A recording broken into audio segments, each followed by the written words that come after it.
Welcome to Butterleggings. We don't always get things right, but we're real good triers.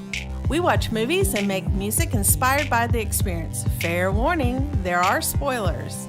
We oftentimes talk about mature subjects, and we say dirty words while we're at it. Here we go!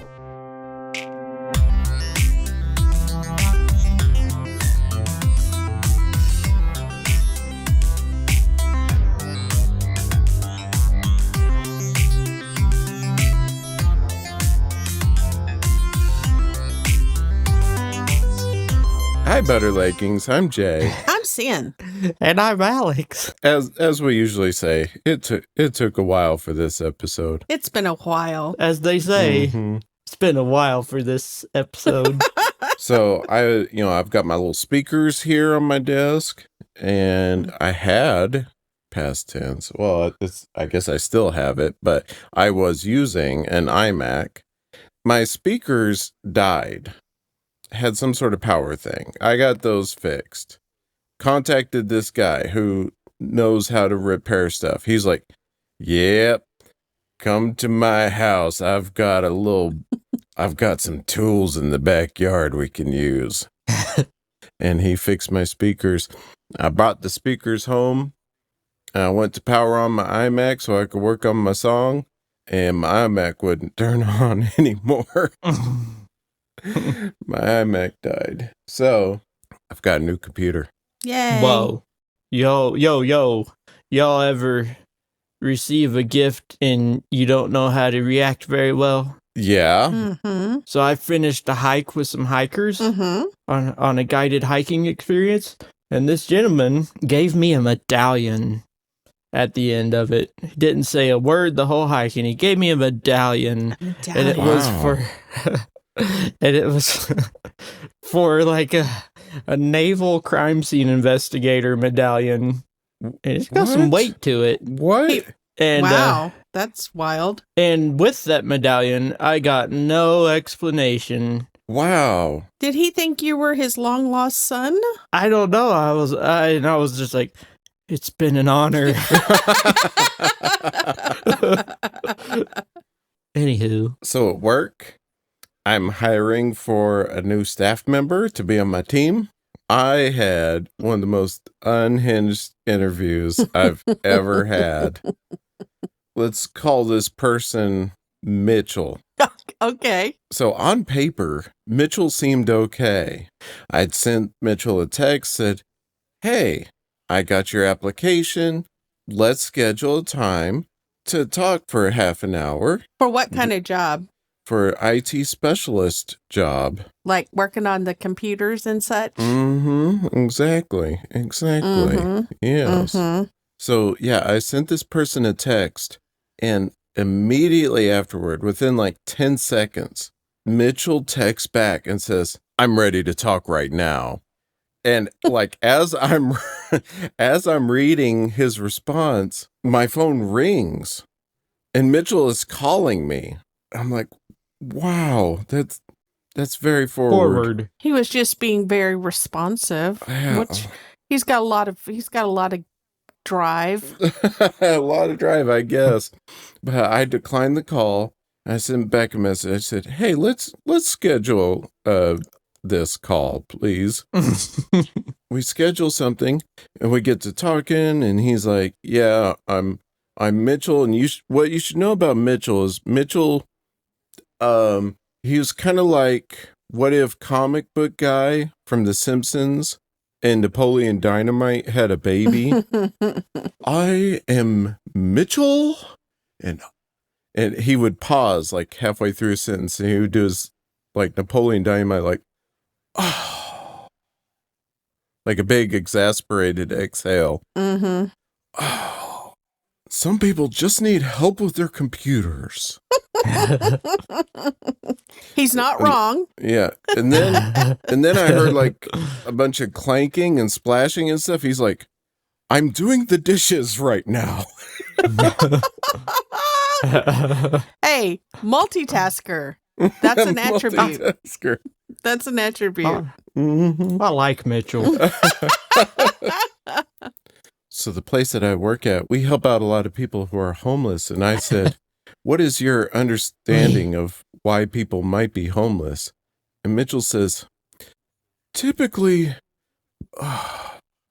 it's the end result of other problems. Again, not wrong. I once knew a homeless person. Oh, okay. And that's it. That was the entire response. Mm-hmm. Oh. I said, our workplace is always working on towards being more inclusive and anti-racist. How do equity, inclusion, and anti-racism factor into the way you approach work in life? And he starts out with 2 words. Star Trek. Which it was kind of an odd response, but I see where he's going with there, because like, I'm a Star Trek fan, and Star Trek has always been a very progressive show. Inclusive. Like, yeah. And I was like, okay, let's see where he goes with this. I look like Commander Riker. Mm-hmm. And when I met him at Comic-Con, Oh, wow. someone said I look like his kid. Okay, so does he look like his kid, or does he look like Commander Riker? And also, how's this pertain to the job? But keep going. Yeah, and he pauses there, and I'm like trying to process this. Like, is he going to keep going? What is this answer? Where is he going now? And I'm just kind of waiting. He says, it was funnier at Comic-Con. I guess you would have had to been there. He was waiting for me to laugh about it. He says, the woman of my dreams was from Africa. Oh, wow. He kept going. Okay. Yeah. Okay. Now, I had to explain O.J. Simpson and Michael Jackson to her, but she wasn't dumb. Okay. She would ask me questions, and I would say, I've never been black in America. Holy moly. During COVID is when I put on all the weight. Mm-hmm. Because we asked. Yeah, and and I'm like, oh my God, like, I asked about, like, basically like a DEI question, like, where have we ended up? So anyway, DEI. So anyway, Mitchell starts tomorrow. No. Yes. No. Sorry, Mitchell. You're out of the running. Mitchell. Oh. Mitchell. Mitchell. I would, you know how I would answer that question? How? I'm cool with it. That would have been a much better answer. I mean, what else do you say? Oh, this is a no-go. I'm a little bit racist. Oh, yeah. We watched Aliens. Yeah. Yeah. Let's talk about Alien.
Alien. My favorite movie. The first one was released in 1979 and directed by Ridley Scott. So good. So good. Good God. It's so good. Right from the very start, that title sequence as the word alien fades best. in real slow. And that You're like, really what's cool that font. line? Ooh, it's an A. What's that line? Ooh, it's an L.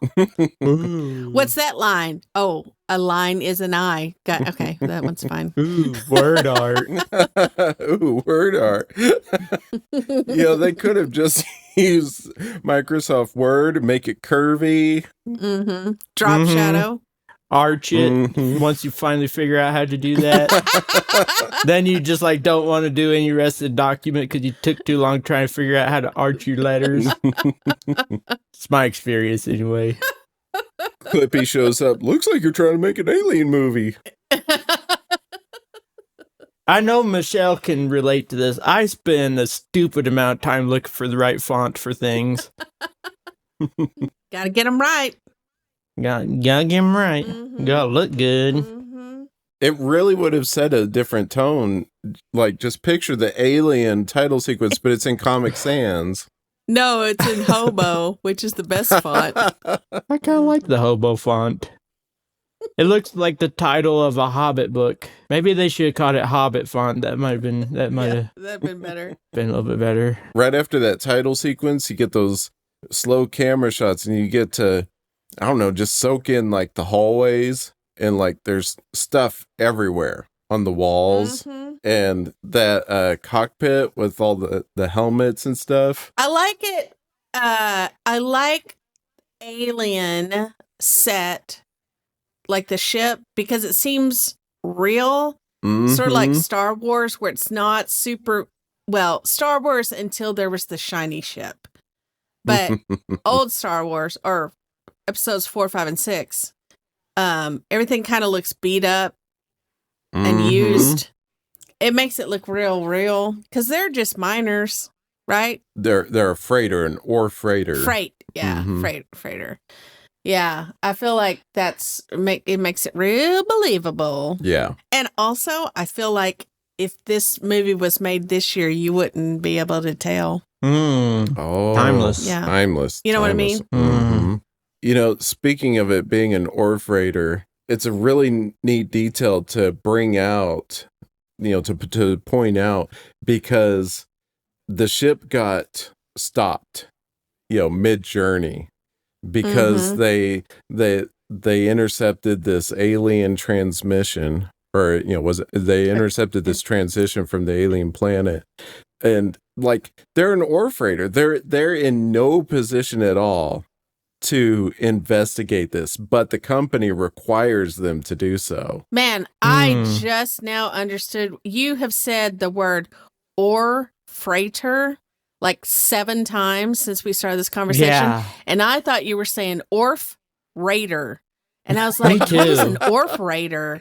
Like, I was like, I missed that in the I movie. know. I was like, what's an Orf? And what are we rating? Like the whole time. You learn about Michelle, you learn about Orfs when you're reading The Hobbit. Yeah. were you like me, Michelle, and you were just trying to be cool Yeah. and like, Yeah, I was Orf like- Raider. I was like, was- it's my favorite movie. I never heard of an Orf Raider. I was playing along like, yeah, Orf Raider. I remember that. Remember that? I didn't remember that, but now I get Yeah. it. Did you know this? This is a Blade Runner sequel, Yes. Yes. but it came out before Blade Runner. Yes. That's right. Mm-hmm. Mm-hmm. That's pretty cool. Mm-hmm. I really like the whole concept of like greedy corporations that's heavily over all of this universe, because it's true. No matter space and time, there's always these asshole greedy people. Mm-hmm. You know, kind of like right now in the Mhm. United States of America. Oligarchy, am I right? Oligarchy, am I right? No, we just want to buy Greenland or something. We just want the Pentagon to be a trigon. I mean, a triangle. Oh, here's a sequence I really like in the beginning of is them waking up. He takes his time with that. Mm-hmm. He's not in a hurry about the wake up. He's just like, this is real. Y'all waking up super slow.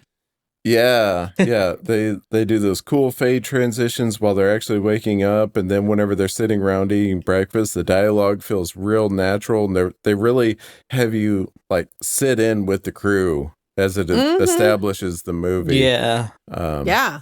And why they got on Band-Aids, basically. They hardly have any clothes on. I'd be cold. Maybe the ship runs a little hot. I'd be like, where's my jammies? Like, if I'm going to sleep that long, I want to be in some jammies and some slips. Otherwise known as slippers. Where are my slippers? Where's my slippers? But yeah, the dialogue, people talking over each other, that feels real. Yeah, that is something that only a few directors can pull off. Ridley Scott, Spielberg. Yeah, there's very much like in Jaws when they're talking over each other, and when the shipmates are talking over each other in Alien, very similar. Mm-hmm. And you're like, but something's happening. Everybody shut up. I was He's trying about to have a chest burster. Oh, Veronica Cartwright, who plays the character Lambert, she knows how to act scared. She was in The Birds. Who figured that one out? Sin. We're just sitting there watching, and she's like, she's in The Birds. She's still alive. No, actually, it was the other way around. We were watching The Birds. Yeah, we were watching The Birds recently. We're watching The Birds, and there's this young girl in The Birds. She's in the school that they have to evacuate because of the birds. And I was like, that's the woman from Alien. And Jay's like, Nice. I'm like, yep. That's my superpower, recognizing faces. Yeah. Faces on TV. Yeah. Not in person. If I've met you five times, don't remember. And I'm decent at it on TV, but I'm exceptionally good in real life. She almost kind of had Ziggy Stardust hair. Yeah, totally. Jay, you have a note here that says the engineer suit is shown. When's that happen? That's whenever they go onto the alien spaceship. Oh. After they land and they're investigating, they go in there and you see the engineer's suit, and they're like, oh, it looks like something, came out of its chest. And of course we're like, yeah, it sure did. Yeah, it sure did. We know the secret. It sure is dang did. But what I find cool about that whole scene is it shows how much of the story and the backstory that Ridley Scott had already thought through for this whole thing. Like, because, he goes through those details. Good storytellers do that. Why were these aliens here? Why did this infestation happen? Why was this spaceship here? Had to think through all of those reasons ahead of time. It makes for a much stronger story, even if you're not going to tell those parts. Yeah, because there's that Alien doesn't go into, they don't even call them engineers because that was named in Prometheus. Yeah. But, that who those beings are isn't even talked about in Alien. It's just like people on a ship. That's right. With the dialogue feeling so natural and the story being so strong, it makes this movie really feel different each time you watch it. Like when you're watching it, like you were saying, while we were watching it for the 400th time, you're like, if you are watching it for the first time, you don't know that Ripley's the main character. Because it naturally develops. It's cool. This movie progresses each time you see it, and also after watching all of the other Alien movies and Blade Runner movies, and you get this like bigger picture of the Weyland Corporation and the droids and the engineers and all that. Like, so the first time you're watching, you don't know that Ash is an android with special orders. And you learn in Aliens that's a requirement of the Weyland Corporation that you always have an android with every mission. But on this one, it was a secret. Even the crew didn't know. Secret. There's even also some fun parts where if you're watching this second, third plus times, you notice the xenomorph hiding in the background. And you could very easily miss that the first time, especially towards the end, whenever Ripley is trying to escape and she thinks that she thinks that she's clear of the xenomorph, and she walks right past it. Did you know that Sigourney Weaver won an Oscar for this role? No, I know that. Yeah, and it's like, I mean, like when I watch it, I'm like, yeah, of course, it was amazing. But in the at this time period, like late 70s, early 80s, sci-fi did not win Oscars. That wasn't really a thing, sci-fi horror. And so it was like a big deal that she won an Oscar for this role, you know, and since then she's done tons of stuff. She hadn't really done much up until then. Like she had a small part in Annie Hall. She did some, I think, Broadway stuff, but yeah. I know that also the studio wanted a man to be Ripley. Oh, I didn't know that. Man. Yeah. And Ridley Scott was like, no. Yeah. No way. I mean, she's by far my favorite, what's that called? The main character. Oh, the protagonist. She's my favorite protagonist in any of the films in this franchise, for sure. Mm-hmm. Yeah, she's She's awesome. strong. Yeah. Like she looks strong, you know, she is strong. You don't think that, I don't know. You're like, yeah, that's what she would do. I mean, I'd be crying and wanting to go home. I would have gone back for Aliens 2. Hell no. She's also the gatekeeper. That's right. In Ghostbusters. Are you the gatekeeper? But before we go on to Aliens, should we play a song? Yeah. Let's do Pick or Wheel. Pick a wheel. Let's do what we call Pick or Wheel, otherwise known as Alex Always Goes First. Wheel. It's stupid. It's stupid. All right. Alex, let's listen to your song, apparently. Okay. I'm blushing. Tell us about your song. Remember when Sigourney Weaver took off her pants? Because they gotta get all naked when they go into hypersleep, which I don't understand. Not naked, but pretty darn close to naked. Oh, I always took it as she was just so stressed out. She's like, let's ditch these pants. I'm the only one here. So this song, I give you, Let's Ditch These Pants.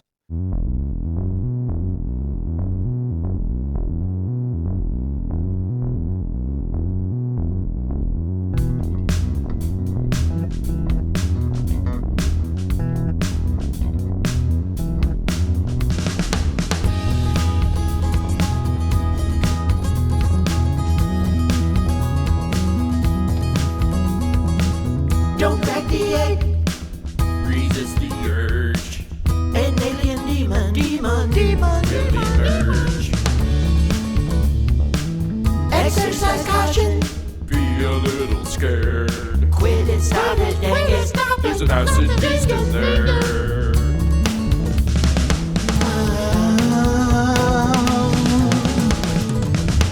Once again, curiosity kills the cat, and Bilbo stands by idly and watch them do all that. All that.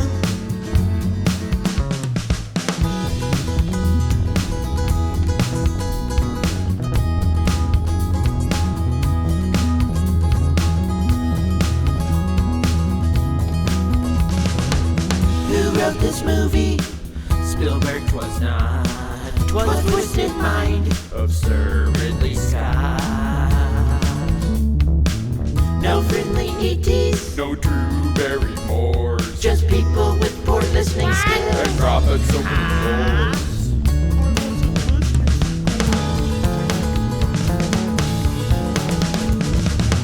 Once again, we walk right into the fire with Bilbo in his sitting chair, pretending to be tired. Oh, so tired.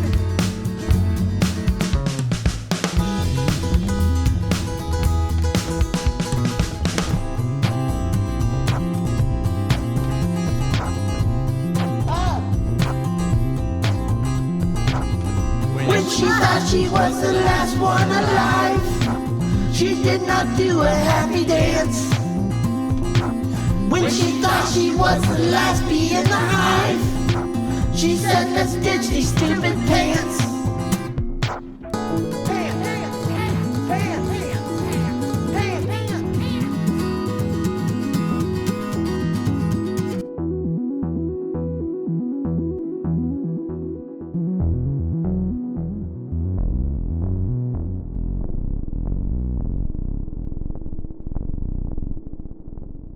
I like that fart noise at the end. It's real good. No, I'm just kidding. That bass is cool. It is There's cool. a lot of fart noises in there. Quite frankly, I don't remember doing it. It was kind of freaking me out. You were talking about Bilbo Baggins. Yeah, he's in this movie. Bilbo's in this movie. Yep. What's his name? Ash. Martin Short. Bilbo. That's his name. Oh, his real name? Martin Short. Yeah, Ian Holmes. same thing. Ian Holmes. Starring Martin Short and Nick Nolte. Ian Holmes, like, he does a real good android. Mm-hmm. Yeah, he does. There, Bilbo. Yeah, Bilbo. When he does the milky sweat. Ooh, that was one other point about it seeming when you first watch it or when you watch it for the first time, you don't know that Ripley's the main character, and you also don't know that Ash is an alien. I mean, and you also don't know that Ash is an android. That's right. Alex, I like your song. It actually reminds me a lot of Flight of the Conchords. Oh, yeah? Yeah. The guitar part reminded me of Modest Mouse. The ding, ding, ding, ding, ding, ding, ding, ding, ding, ding. I like that. It's also funny. Mhm. Thank you. Ripley and the cat are the only beings who survive, and she drifts off into space for a long nap. Yeah, very long nap. Yeah, and then the next movie, Aliens, in 1986, is them discovering her out in space. Yeah. How many years? What was it? Like 50. Yeah, 50, 57, I want to say, something like that. This one's not as good. It's only not as good because Newt screams. Yeah. I feel like the first Alien is more like our style of movie, but I think there's a lot of people who would be like, "Oh no, Aliens is the better one." And Yeah. I can kind of see some of the appeal of it because it is like more action packed, I guess, a little funnier. It is funnier, and like there's those iconic scenes with what's his butt, who's like, "Game over, man, game over." Game like over. everyone Yeah. knows about that. Yeah, it's a very quotable movie, and it is a great movie. Bill Pullman. It's got those cool like Bill automatic. Paxton. What are they called? Those the lifters. that kind of robot lifter things. You know, I just recently learned that those lifters that they use in Sigourney Weaver is operating one to fight against the Queen at the end of the movie. Mm-hmm. The way they did that is that they actually built that suit and Sigourney Weaver's in it, but there's also secretly inside of the suit, there's like a really strong bodybuilder guy who is like moving around and moving the whole robot and carrying Sigourney Weaver around. Wow. Really? Yeah. That's funny. wild. Mm-hmm. That was Arnold Schwarzenegger. But it's kind of interesting that like how big the Wayland Corporation is. Like they own everything. Yeah. Like they own planets and moons and all operations and kind of the military also. Mm-hmm. You know, I mean, the military isn't separate from a private corporation, which is really strange. Yeah. I mean, probably not now, probably not in 2025, but it was before January this year. Yeah. It would have been strange. At the place where we are now, we're kind of like, I can see how that could happen. Mm-hmm. I don't know. I kind of welcome some aliens to come kind of like mass do-over. It'd be cool. Oh, yeah. This is the best part. They got to play that rat-a-tat-tat drum to prove that they're Marines. That's in every movie. Every movie. If a Marine Corps shows up, You were talking about how Wayland is such a giant company and they own whole planets and moons and basically everything. It was obvious how much of a driver that is of how civilization works at this point. Because even for Ripley, who has been, wronged by this company in some of the worst ways, she's like motivated to get reinstated within the company at a certain job rank. She's like, okay, I'll go along with this plan a little bit. If this means that I'll get a job, I'll still work for you. I mean, yeah, I do think she was also motivated by knowing that there were colonists there. Oh, yeah. Yeah. And that, because she's a good person. But yeah, I wouldn't have gone back. Would you have gone back? No. I don't think so. No. Oh, hell no. They did a real good job on those eggs. Yeah, they did. they're all. So, eggs are expensive. oh my God. Okay. I have a story time. So eggs are real so it's March 2025.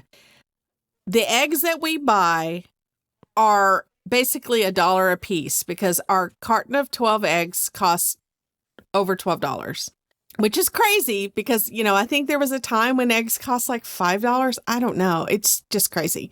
So today we were down to 6 eggs. Jay has 3 every day. Well, Jay has 2 every day and Ho-Ho has 1. He makes Ho-Ho an egg every morning for breakfast. So we were down to 6. So today I was like, ooh, I'm going to make tuna salad. And I always put boiled egg in my tuna salad. So I was going to boil 3 of them. So I start the water, put the eggs in there. And then I realized, I need to be in a meeting. So I get in a meeting. And about 45 minutes later, I hear this pop. This really loud bang pop. And I was like, what the fuck is that? And then I heard it again. I was like, what is that? So I go, hey, hold on one second. I got to go check on something. Those fuckers had exploded. They actually they exploded. There was no water in the pan. Parts of boiled away. Hard black eggshell was like fused to the pan at the bottom. And then there's egg parts. So anyway. That's my story about eggs and there's eggs in Aliens too. Did you eat it? No. Oh. It went into the compost and then I had to use the last 3 eggs. So I wasted $3 today. No. Well, Sin, tell us about your song.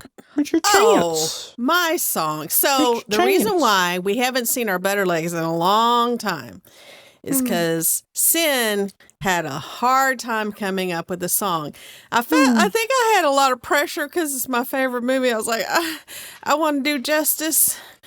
And I was having a hard time with it. And then finally I was like, I just got to make a song. So this song is called Lone Survivor. And it's at the end of Aliens, Sigourney Weaver's like, this is Ripley, the lone survivor of the Nostromo, blah, blah, blah, blah, blah.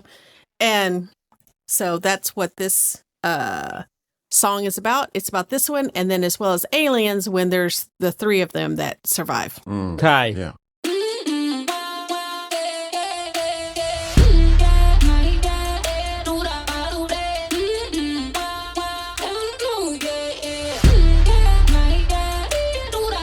I'm the lone survivor, discovered deep in space.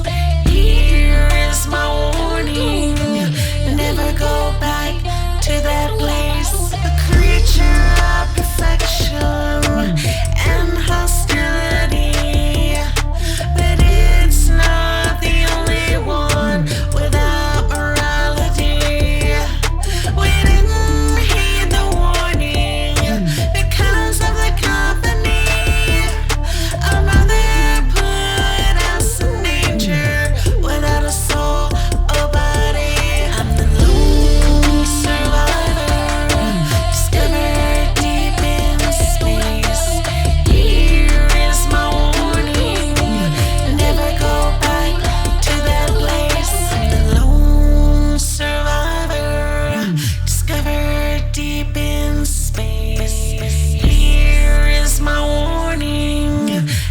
never go back to that place. I should have said no to Wayland and left the colonies to die.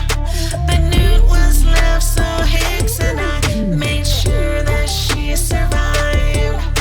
Now there's just the three of us. We blew the fucker into space, along with all the aliens. Nightmares I can't erase. We're lone survivors, dreaming deep in space.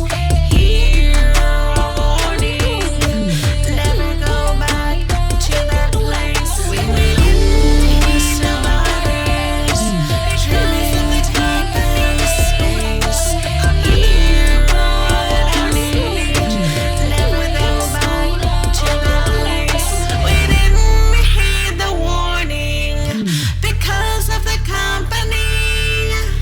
Our mother put us in danger without a soul or body. I had to fart at the end too. Woo. Very cool. Yeah, I like the. I like it. Yeah. Very fun song. Very catchy. Thank you. Yeah, I like it a lot. We didn't talk about Mother, MUTH, R. the corporate mainframe, I guess, or whatever, brain of the technology in Wayland. Yeah, and you referenced that mother. I'm like, she ain't got no soul. She ain't real, or she's not a human. Yeah, so there's a queen in Aliens that's pooping out all these eggs. The cycle of Alien is there's an egg that poops out a face hugger, and then the face hugger does the nasty with someone's face, and then they burst out of the person as as a xenomorph. Yeah. So it's kind of cool that they did like this whole like life cycle of the alien, kind of like an insect. But yeah, the queen is in Aliens, and she real big. Yeah, she is. I'm huge. And there's this whole like kind of interesting play on like motherhood, because Ripley was a mother. You don't know that unless you watch the director's cut. But Ripley was a mother who lost her daughter because she was in space for 57 years. And then with Newt, she kind of becomes this kind of like surrogate mother for Newt. So she's protecting her, and then the alien queen is protecting her eggs. And so they're kind of having this duel. And it's a very interesting like scene, that whole like, I'm going to kill your babies if you don't let my baby get away. And then Sigourney Weaver's like, I want to kill your babies anyway. Yeah. Yeah. And she does. She pulls the sim, boils them all, they'll pop. Yeah. Yeah. Yeah. She left them on while she was in a meeting. Didn't eat them. Yeah. Then she had to make more for her tuna salad sandwich. Okay, can we talk about tuna? So I always make what I call tuna salad sandwich. So tuna and various things like relish, mayo, mustard, salt and pepper, hard-boiled eggs, onion. Like that's tuna salad sandwich, right? Jay is not a fan. Jay's like, no, gross, no. He likes tuna, but tuna salad, hell no. So last night, because we're trying to eat a lot of protein, he's like, shit, I got to eat more like 70 more grams of protein. And I was like, that can of tuna fish got 43 grams in it. He's like, okay, yeah, tuna on some crackers. So he starts putting that, and he's like, I guess it needs something else. So he puts some Tabasco in there or some hot sauce. Then he puts some salt, some pepper, and I was like, kind of looks like you're making tuna salad something. So he gets through and he eats the whole thing. And I was like, well, how was it? And he's like, it really could have used something. I was like mayonnaise? And he's like, Yeah, like mayonnaise. So I guess Jay does like tuna salad sandwich. I'm slowly building up to it, but it's got to be my idea. He had to invent it first. Yeah, I was like, you're putting all this shit in there. Anyway, JJ, share with us your song, please. Yeah. My inspiration came from the poster of the original Alien movie. It had the tagline, "In space, no one can hear you scream." And I was like, "Oh, that sounds like a fun idea for a song." So it became the title of the song, and it went from there. Enjoy.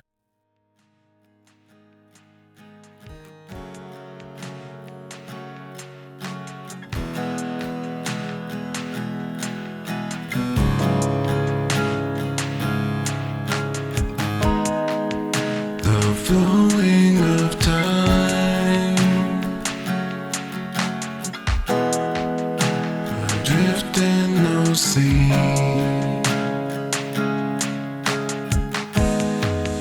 The calling of a ghost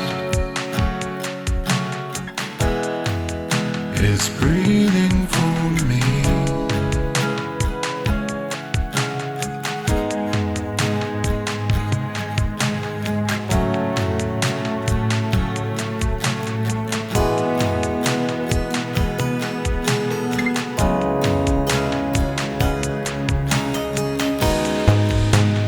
Painting of night, a mother's embrace, the luckiest time, the water in chains.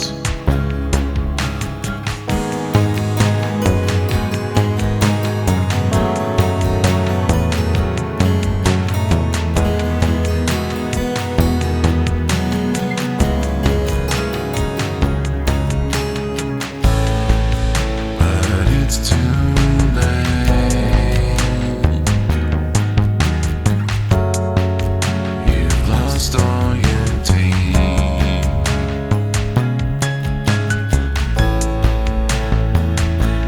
In space, no one can hear you scream. But it's too late. But it's too late.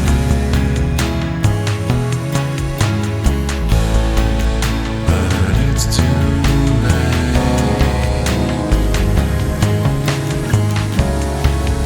You've lost all your team.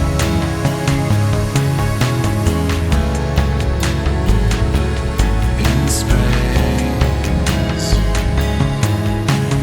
no one can hear you scream. But it's too late. But it's too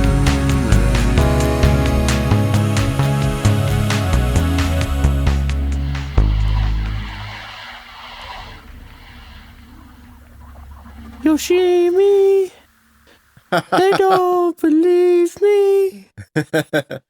Sound like Flaming Lips a little Flaming bit. Lips, yeah. Which You isn't know a what? bad thing. Not a bad thing. I really like that song. I think what Thank you. I really like about it is so the verse, the first part, there's kind of like these, like if you think about vocal melody being a question, like da da da, I don't know. Oh, And then when you get to the chorus, it resolves. Na na na na na na na na. It's such a like you feel like really like answered. You know what I mean? Like you've answered the question, and so like melodically, that's how I feel during that song. It's so good. Good Yeah, job. good job, JJ. thank you. Thank you. Mhm. Much like you, I also mentioned Mother in there. There's a line, Mother's Embrace. Mhm. At the very end, there's kind of some staticky noises. Did you recognize that?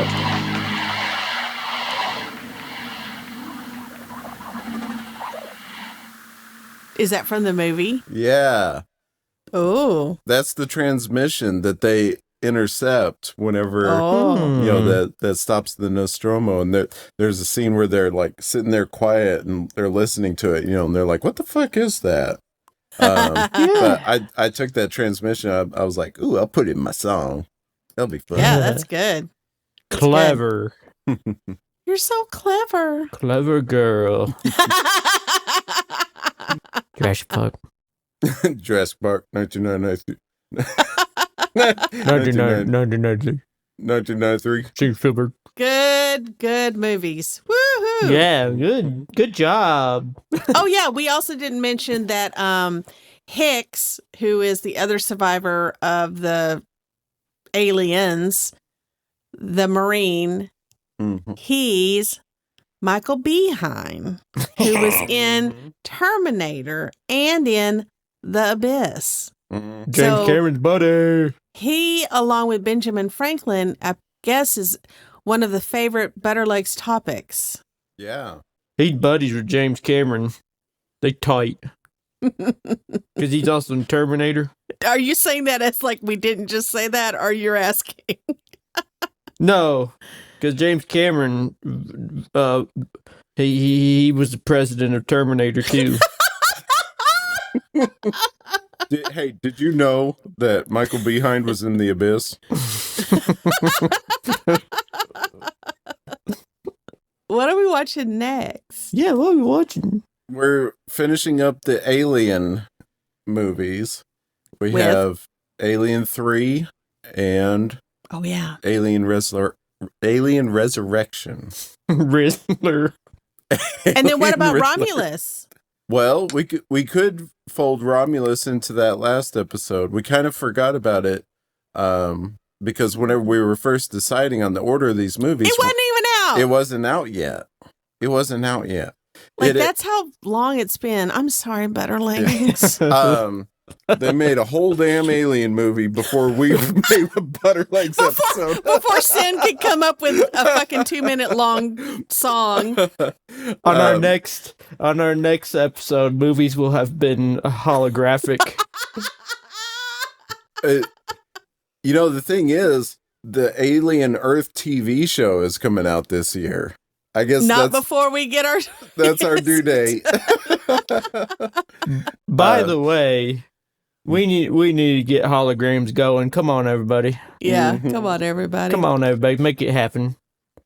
Yeah, Romulus actually takes place between Alien and Aliens, but I think we can easily just throw it into our next episode. So our next episode will be Romulus, Alien 3, and Alien Resurrection. Whew. That's a lot. And then we'll be done with them. Can you Yeah. send me that also in a text? Yes. Okay. I'm a better visual learner. Be sure to check us out on butterlegspodcast.com. And send us an email at hello@butterlegspodcast.com. Oh my gosh, I was going to say one more thing about Alien. You know, in that part where Meeting adjourned.